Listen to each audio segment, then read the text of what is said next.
My estranged sister unexpectedly crashed my bridal shower, so I finally spoke the truth in front of everyone, and she never saw the fallout coming. I thought my bridal shower would be the happiest day before my wedding, until I saw the face I swore I'd never want to see again walk into my house. My name is Madeline Carter, I'm 27 years old, and I work as a freelance graphic designer.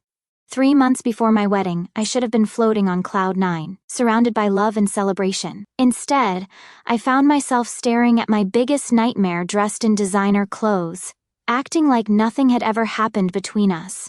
The person standing in my childhood living room, hugging my mother like a long-lost daughter, was Isabel Carter, my older sister by 3 years, and the woman who had single-handedly destroyed an innocent man's life with her lies. We hadn't spoken in 2 years. Not since the incident that tore our family apart and showed me exactly what kind of person she really was. Yet here she stood, perfectly manicured, wearing a smile that could fool anyone who didn't know the truth about what lurked beneath that polished exterior. "Surprise, sweetheart," my mother chirped, her voice artificially bright as she gestured toward Isabel. "Look who decided to come celebrate with us after all." The forced enthusiasm in her tone made my stomach churn. I could see the nervous glances she kept shooting between Isabel and me. Like she was waiting for an explosion she knew was coming but hoped she could somehow prevent. My father stood behind them both, his hands shoved deep in his pockets, unable to meet my eyes. He knew this was wrong. They both knew this was wrong. But there they were, welcoming back the golden child who could do no wrong in their eyes, even after everything that had happened. Even after what she had done to Marcus. The room fell into an uncomfortable silence as 50 of my closest friends and family members sensed the tension crackling in the air. My maid of honor, Jessica, shot me a concerned look from across the room where she'd been arranging the gift table. She knew the whole story. She was one of the few people who had stood by me when everything went to hell 2 years ago. The other guests, however, looked confused and uncomfortable, clearly remembering that Isabel and I had been estranged but unsure of the details. "Hello, Madeline," Isabel said, her voice sickeningly sweet as she stepped toward me with open arms. "You look absolutely radiant. I've missed you so much." The audacity of her words hit me like a physical blow. She was acting like we'd simply had a minor disagreement over something trivial. Like she hadn't orchestrated one of the most devastating betrayals I'd ever experienced. I took a step back, my hands trembling as the memories came flooding back. 2 years ago, at my 25th birthday party, Isabel had accused Marcus, one of my closest friends and someone I'd known since college, of sexually assaulting her in the bathroom of the restaurant where we were celebrating. The accusation came out of nowhere, in the middle of the party, with tears streaming down her face and her voice shaking with what everyone believed was trauma.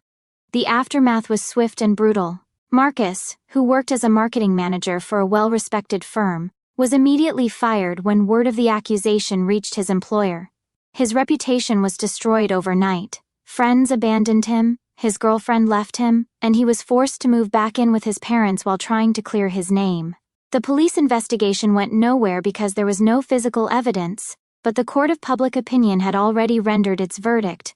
But I knew something was wrong. Marcus wasn't capable of what Isabel accused him of. I'd known him for 7 years, and he was one of the most respectful, gentle people I'd ever met. More importantly, I'd seen Isabel's pattern of behavior throughout our lives. She had a history of creating drama when she felt like attention was being focused on someone else, and my birthday party had been particularly successful. I'd just landed my biggest freelance contract to date.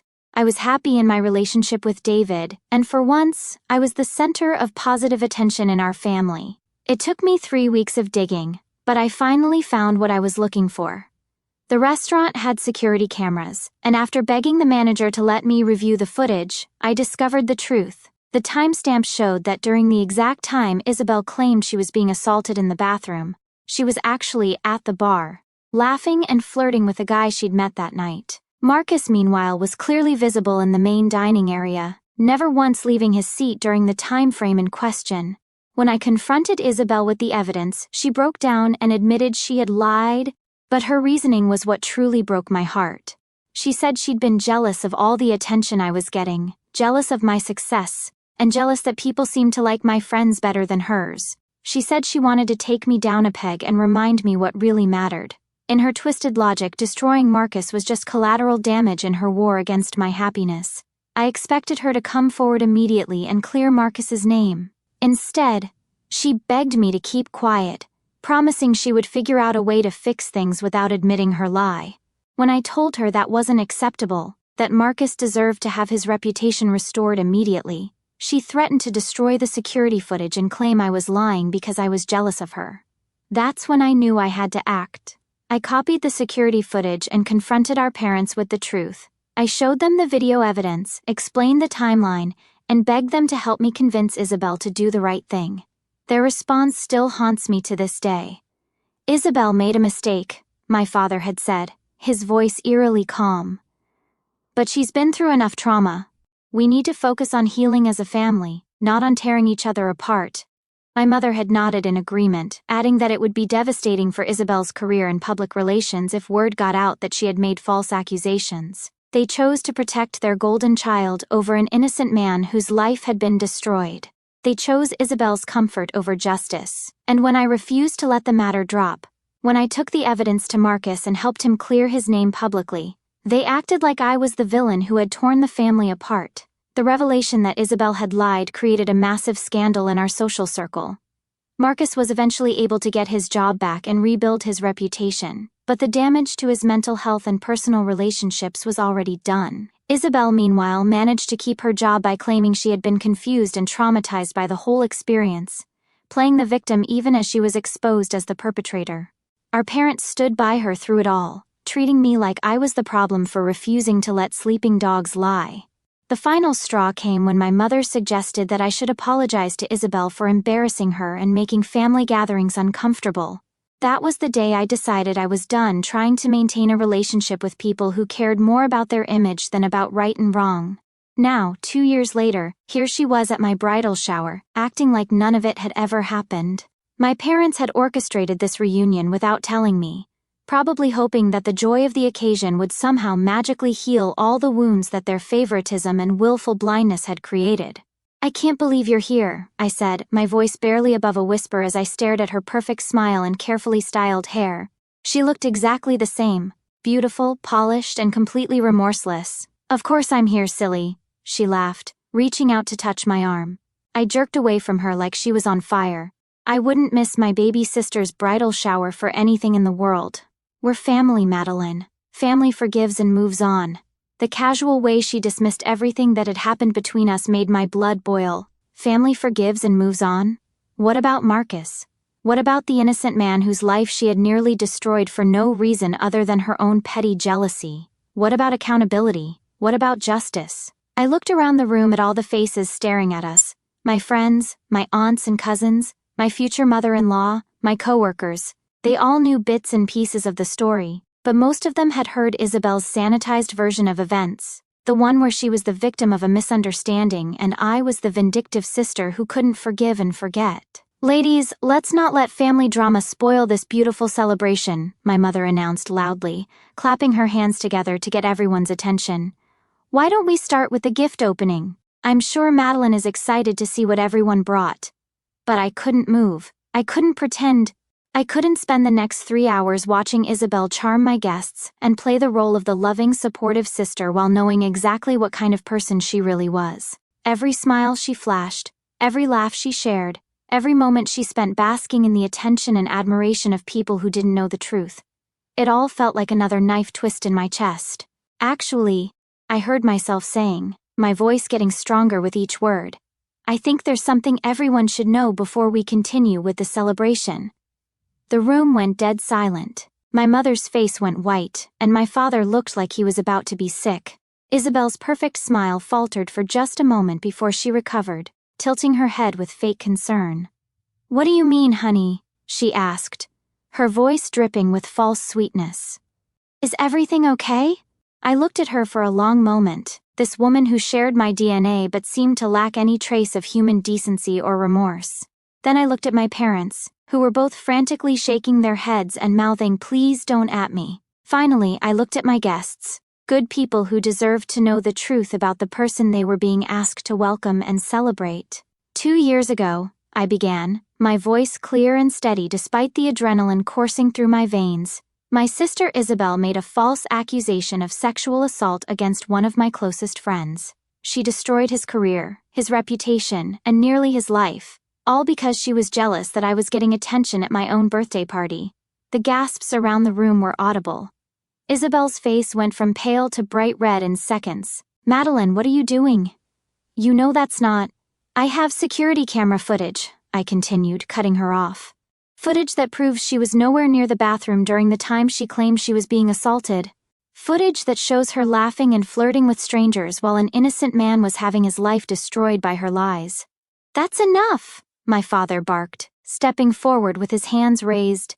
"This is neither the time nor the place for this discussion. We're here to celebrate Madeline's upcoming marriage, not to relitigate old family disputes." "Old family disputes?" I laughed, but there was no humor in it. "Dad, she fabricated a sexual assault allegation. She let an innocent man lose his job, his girlfriend, his entire reputation, and she was going to let him live with that shame for the rest of his life. That's not a family dispute, that's a crime." My maid of honor, Jessica, stepped forward, her face grim but supportive. "It's true," she said, addressing the room. "I was there when Madeline found the security footage. I saw it with my own eyes. Marcus never touched Isabel, and she knew it." Several of my friends nodded in agreement.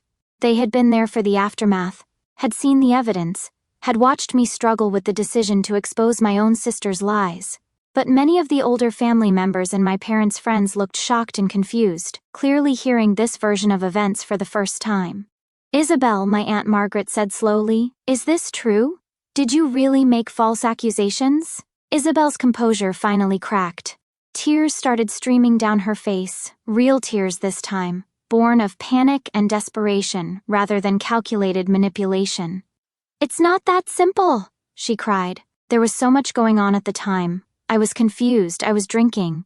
"You weren't confused," I said firmly. "You admitted to me that you did it on purpose because you were jealous. You told me you wanted to take me down a peg, and that Marcus was just collateral damage. Those were your exact words." The room erupted in shocked murmurs and uncomfortable shifting. My future mother-in-law, a kind woman who had always been supportive of me, looked absolutely horrified. Several of my cousins were staring at Isabel like they were seeing her for the first time. "And the worst part," I continued, my voice growing stronger as I finally released years of pent-up anger and frustration, "is that our parents knew. They saw the security footage, they knew she was lying, and they chose to protect her reputation over an innocent man's life. They asked me to keep quiet, to let Marcus continue to suffer, because acknowledging the truth would be embarrassing for the family." My mother let out a small sob, but I wasn't done. I had held this in for 2 years, had been told I was being vindictive and unforgiving for refusing to pretend everything was fine. Today, in front of everyone who mattered to me, I was finally going to tell the complete truth. When I refused to stay quiet, when I helped Marcus clear his name with the evidence I'd found, they treated me like I was the problem. They made me out to be the villain for exposing Isabel's lies. They suggested I should apologize to her for embarrassing her. Can you imagine?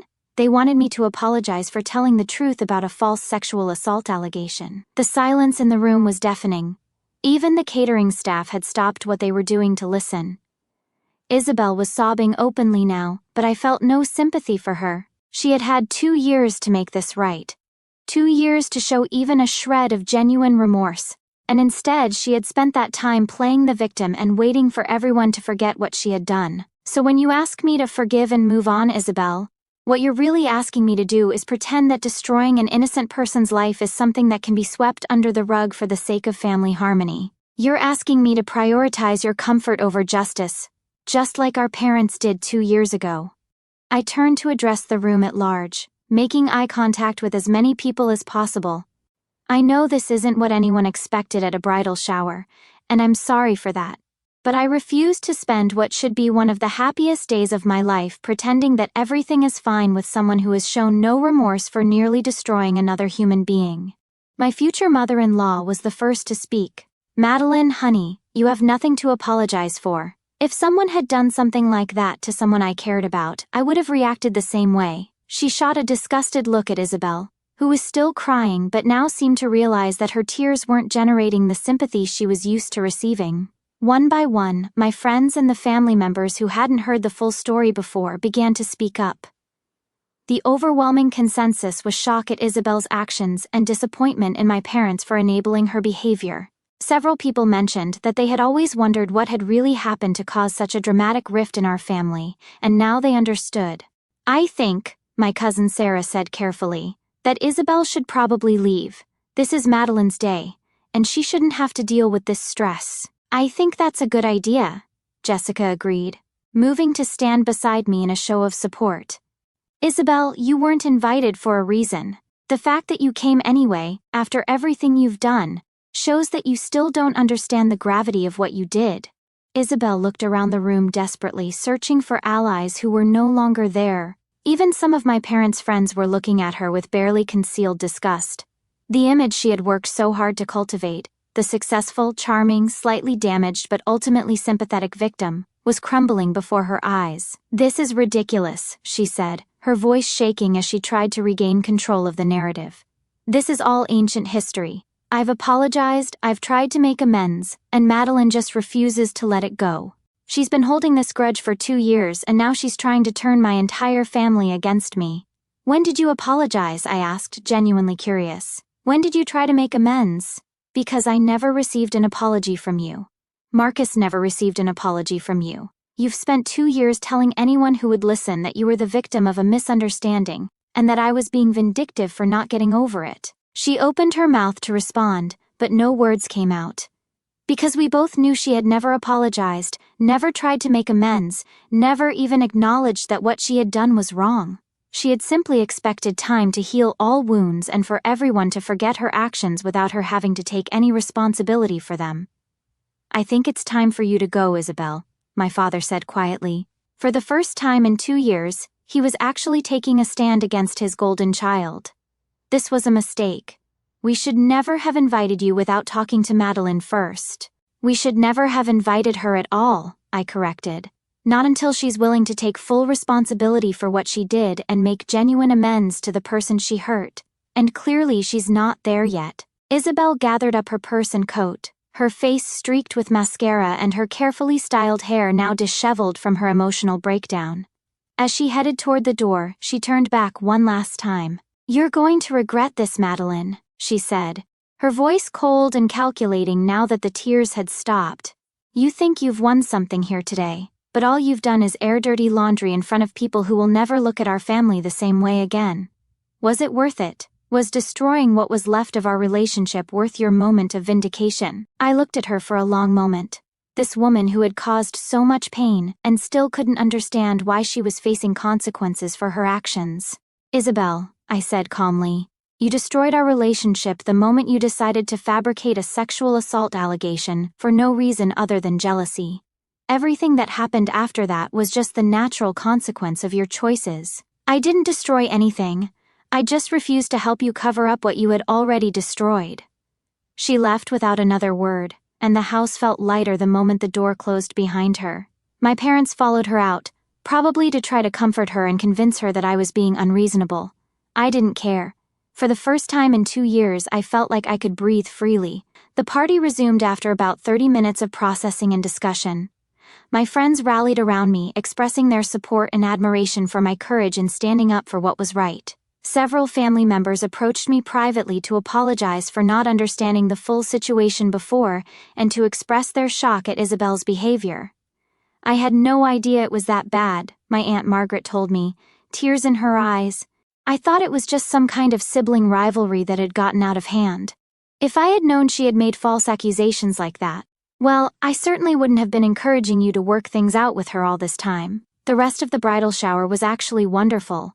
Without the dark cloud of Isabel's presence and my parents' enabling behavior hanging over everything, I was able to truly enjoy celebrating with the people who genuinely cared about me. We played games, opened gifts, and shared stories about love and marriage. It felt like the celebration it was supposed to be.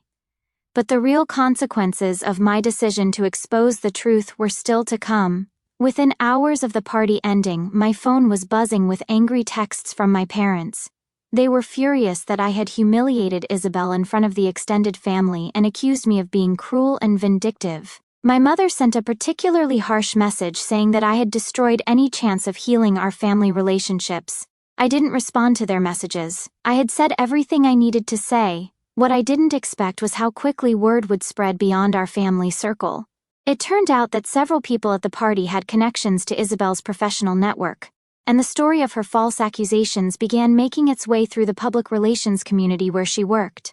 In an industry built on trust and reputation management, the revelation that she had fabricated serious criminal allegations was devastating.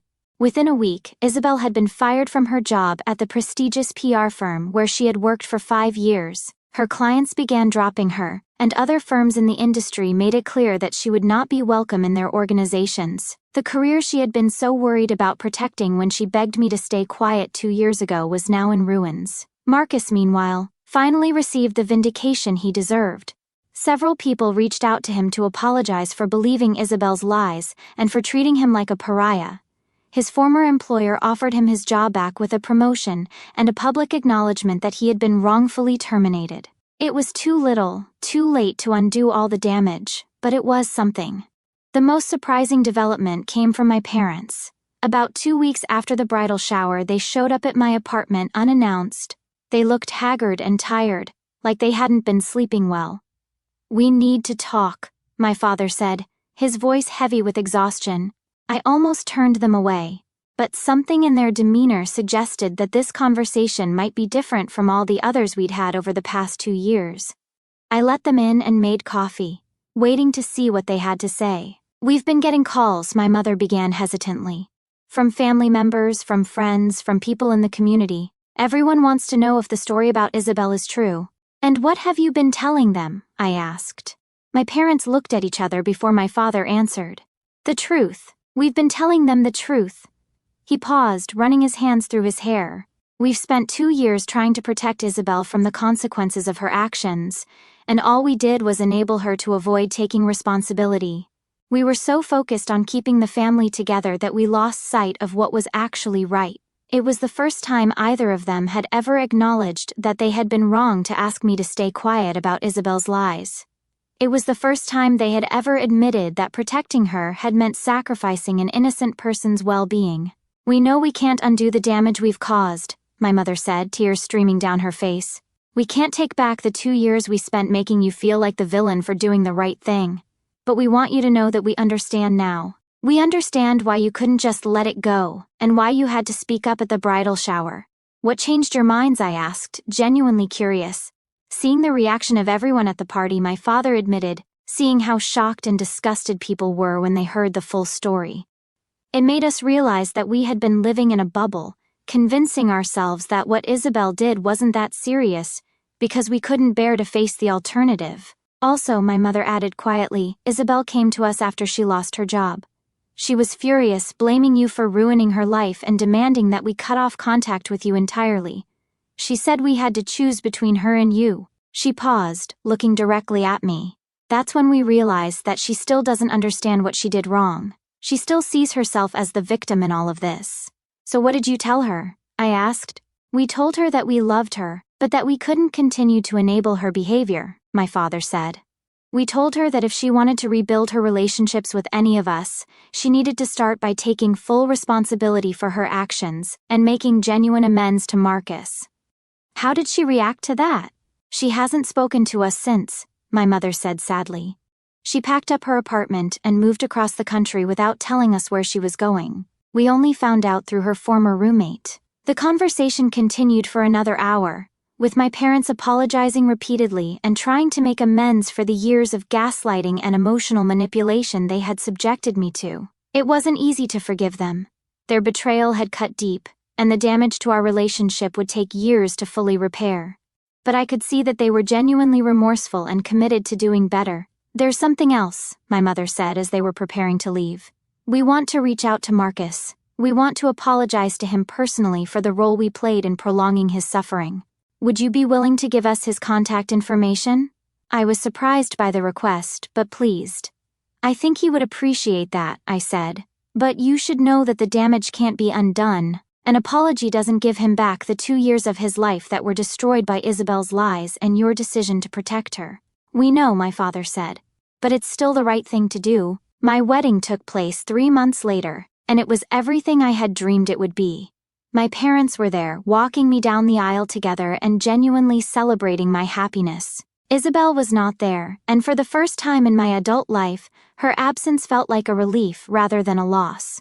Marcus was there, as one of David's groomsmen. He had been through hell, but he was slowly rebuilding his life and his ability to trust people. During the reception, he pulled me aside to thank me for being the only person who had believed in his innocence and fought for the truth. "I know it cost you your relationship with your family for a while," he said. "I know it wasn't easy to stand up for me when everyone else wanted you to stay quiet. But you saved my life, Madeline. If you hadn't found that security footage and refused to let them bury the truth, I would still be living under the shadow of those false accusations." "You would have done the same for me," I replied, "and I meant it." The aftermath of the bridal shower revelation continued to ripple through our social circles for months. Isabel's former friends and colleagues began coming forward with their own stories of her manipulative behavior, painting a picture of someone who had made a pattern of lying and creating drama to get attention. It became clear that the false accusation against Marcus hadn't been an isolated incident, but rather the most serious example of a long-standing pattern of toxic behavior. As for my freelance graphic design business, it actually grew stronger in the wake of everything that happened. Many people were impressed by my courage in standing up for the truth even when it cost me personally, and several new clients reached out specifically because they had heard about my integrity and moral character. It turned out that doing the right thing, even when it was difficult, had professional benefits I never could have anticipated. A year after my wedding, I received an unexpected phone call. It was Isabel calling from somewhere in California where she had moved to start over. Her voice was different, smaller, less confident than I remembered. "I know you probably don't want to hear from me," she began hesitantly, "and I know I don't deserve your time or attention after everything I've put you through. But I wanted you to know that I've been in therapy for the past 8 months, and I'm finally starting to understand how terrible the things I did really were." I listened without saying anything, waiting to see if this was another manipulation or if she was genuinely ready to take accountability. "I destroyed Marcus's life because I was jealous of you," she continued, her voice shaking. "I was jealous of your success, your happiness, your friends who seemed to genuinely like you. I felt like everyone always preferred you to me, and I wanted to hurt you in the most devastating way possible. I never thought about what it would do to him. He was just a tool I used to get back at you." It was the first time she had ever acknowledged the true motivation behind her actions, without trying to minimize or excuse them. "I've written a letter to Marcus," she said, "a real apology, where I take full responsibility for what I did and acknowledge the damage I caused. I haven't sent it yet because I wanted to ask you first, do you think he would want to receive it, or would it just cause him more pain?" The question caught me off guard. For the first time in our adult lives, Isabel was asking for my opinion rather than expecting me to go along with whatever she wanted. "I think," I said carefully, "that you should send it to him, but you shouldn't expect anything in return. Don't send it because you want his forgiveness, or because you want to feel better about what you did. Send it because he deserves to hear you acknowledge the truth about what happened, and because it's the right thing to do regardless of how he responds." "Okay," she said quietly. "I'll send it." There was a long pause before she spoke again. "Madeline, I know I don't have the right to ask this, and I know I haven't earned it, but do you think there's any chance that someday we might be able to have some kind of relationship again? Not the way things were before, but maybe something new and honest?" I considered her question for a long time before answering. "I don't know, Isabel. What you did was incredibly serious, and the way you handled the aftermath made it even worse. But if you're genuinely committed to changing, if you're willing to do the hard work of taking responsibility and making amends, then maybe someday we can figure out what a relationship between us might look like." "I understand," she said. "I don't expect forgiveness, and I don't expect you to trust me. I just wanted you to know that I'm trying to become a better person, and part of that means acknowledging the truth about who I used to be." We talked for a few more minutes before hanging up. I don't know if Isabel will follow through on her promises to change, and I don't know if we'll ever have a meaningful relationship again. But for the first time since the whole nightmare began, I felt like there might be a possibility for something resembling closure. As I sit here now, 2 years after that dramatic bridal shower, I can honestly say that speaking up was one of the best decisions I've ever made. Yes, it was painful and messy and complicated. Yes, it cost me my relationship with my parents for a while, and exposed ugly truths about my family that I would have preferred to keep private. But it also freed me from the burden of carrying Isabel's secrets and protecting people who had chosen their own comfort over justice.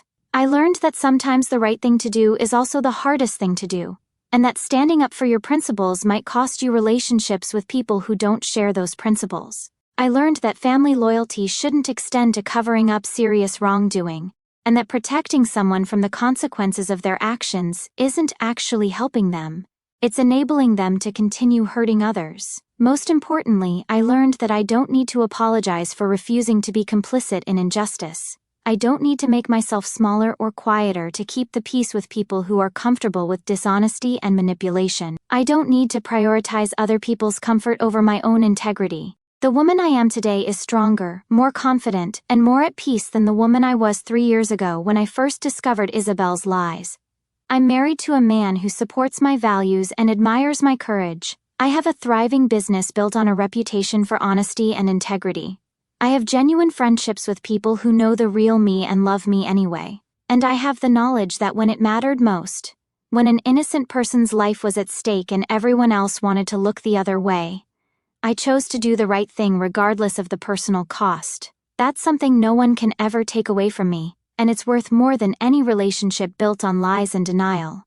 I no longer fear being abandoned by people who would ask me to compromise my principles for their convenience. I've learned that the right people, the people worth having in your life, will stand by you when you stand up for what's right, even when it's difficult. Everyone else was never really on your side to begin with. The truth has a way of coming out eventually, and when it does, you want to be on the right side of it. That day at my bridal shower, surrounded by people I cared about, I chose truth over family harmony, justice over keeping the peace, and integrity over comfort. It was the right choice then, and it's still the right choice now. Sometimes the most loving thing you can do for someone is to stop protecting them from the consequences of their actions. Sometimes the most healing thing you can do for yourself is to stop carrying other people's secrets and shame. And sometimes the bravest thing you can do is tell the truth, even when everyone around you is asking you to lie. I'm proud of the woman who stood up in that room full of people and refused to pretend everything was fine. I'm proud of the choice I made to prioritize justice over family loyalty. And I'm proud of the life I've built on a foundation of honesty and integrity, even when the truth was complicated and painful.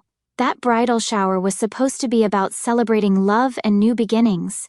In the end, that's exactly what it was, just not in the way anyone expected. It was the beginning of my new life as someone who refuses to be complicit in covering up wrongdoing, and the start of relationships built on truth rather than convenient lies. If I had to do it all over again, I wouldn't change a thing.